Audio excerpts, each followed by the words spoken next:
근데 김기현, 윤석열 대통령은 좀 다르다. 예. 그런 점에서는 안정적이다라고 보는데요. 문제는 100% 윤석열 대통령한테 달려있다는 게 너무 위험한 거예요. 뭐냐면 대통령 지지율이 형편없거나 이러면 그 다음에 헤어날 방법이 없어요. 근데 윤석열 당을 만들기 위해서 공천으로 꼽고 현역 의원 쳐낸다. 근데 대통령 지지율은 낮다. 그러면 대통령 그늘 아래 이건 총선 치를 수 없다. 이런 판단인데 막 꼽아대고 강공 드라이브를 걸어서 현역 물갈이를 시키고 거기에 대신 누구를 출진시킨다. 이것은 그냥 대통령 한 명에게 의존하는 정당이 총선을 치르는데 이 공천 과정에서 무너질 수도 있는 거예요.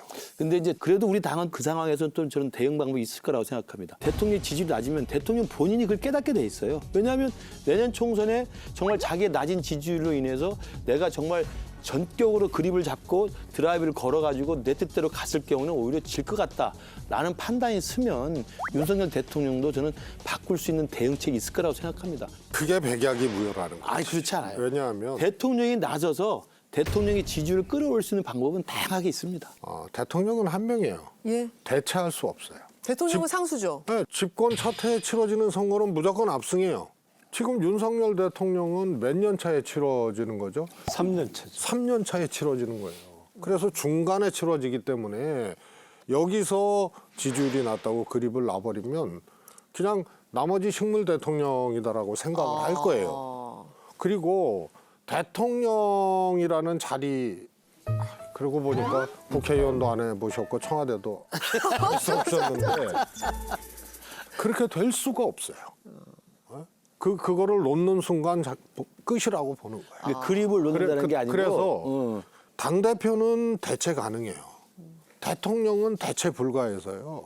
집권당은 대통령 지지율이 회복할 수 없을 정도로 낮고 떨어졌다 네. 그러면은 대체가 불가능. 아무리 당대표를 기대위든 잘해도 뭐든 뭐 의미 없다. 불가능. 집권 3년 차에 치러지는 총선. 근데 지금 완벽한 여소야대로 만 2년을 보내고 치러지는 총선이잖아요. 그러니까 거기서 성적이 안 좋을 때 어떻게 되리라는 거를 대통령실에 있는 모두가 다 알아요. 윤석열 대통령도 잘 알고 있습니다. 그래서 저는 총선 승리가 너무나도 중요하다는 거를 잘 알고 있기 때문에 이제 내년 4월 총선 앞두고 많은 변화가 있을 거고 만약에 그게 민심에 역행하는 변화다. 그러면 스탑할 거라고 생각을 해요.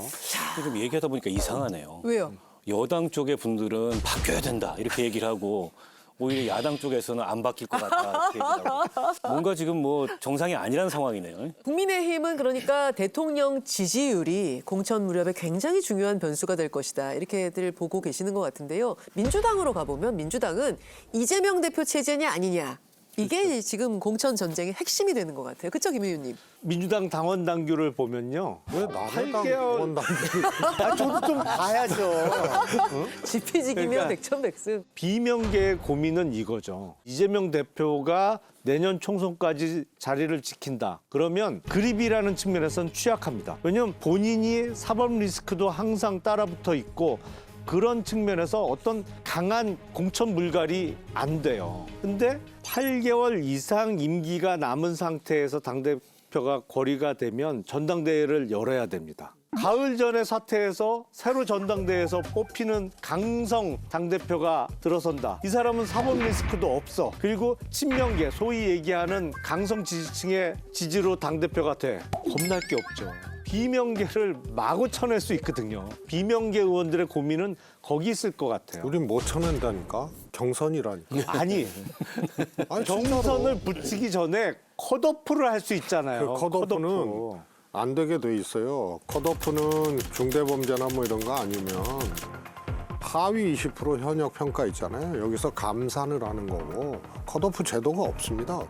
누가 당대표 돼도 상대방이라고 해서 현역 의원을 그냥 무조건 탈락시키고 이러기 어려운 제도. 아니 근데 감산 제도를 충분히 활용할 수 있죠. 경선을 붙인다고 하더라도 현역 의원들에 대해서 감점을 주고 그리고 룰을 좀 바꿔서 권리당원의 그 투표의 비중을 높인다든지 그리고 근데 사실 권리당원의 상당수는 친명 강성 지지층들이 많이 있잖아요. 그렇게 되면 비명계 의원들 쳐내는 건 그렇게 어려워 보이지 않아요. 그러니까 이게 공천 파동, 공천 학살 이런 수준의 그런 이제 공천에 관련된 내부 갈등이 표출되려면 이게 어디 한 군데 강한 권력이 있어야 돼요.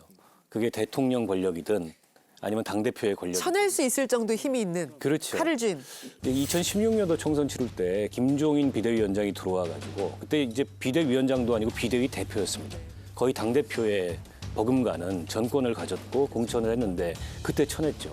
근데 사실 그게 그래서 선거에서 이길 수 있었던 근데 많이 쳐내지도 않았어요. 사실. 상징적인 인물들을 쳐낸 거죠. 이해찬 대표, 뭐 정청래 의원, 그게 개혁 공천으로 평가를 받은 겁니다. 그렇죠. 그래서 중도층을 소구하면서 선거에서 이길 수 있었던 건데 그것도 이제 김종인 대표 정도의 전권을 가진 비대위원장이나 가능한 거지. 지금 민주당 체제에서 설사 이재명 대표가 이게 한 걸음 물러선다 하더라도 그 정도 전권을 행사할 수 있는 비대위원장이 당 내부에 생길 수 있을까 쉽지 않아 보여요.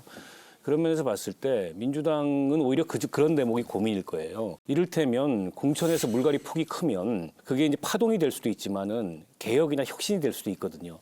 근데 파동도 없고 혁신도 없는 어정쩡한 상태가 되면 어허. 그러면 현역들이 그대로 가는 거거든요. 그렇죠. 현역들이 경선에도 상당히 유리하기 때문에 하위 20%에만 들지 않으면 그러면 오히려 민주당으로도 총선 결과를 장담할 수 없는 총선 때 깊은 인상을 못 남기는 이제 그런 문제가 생길 수 있죠.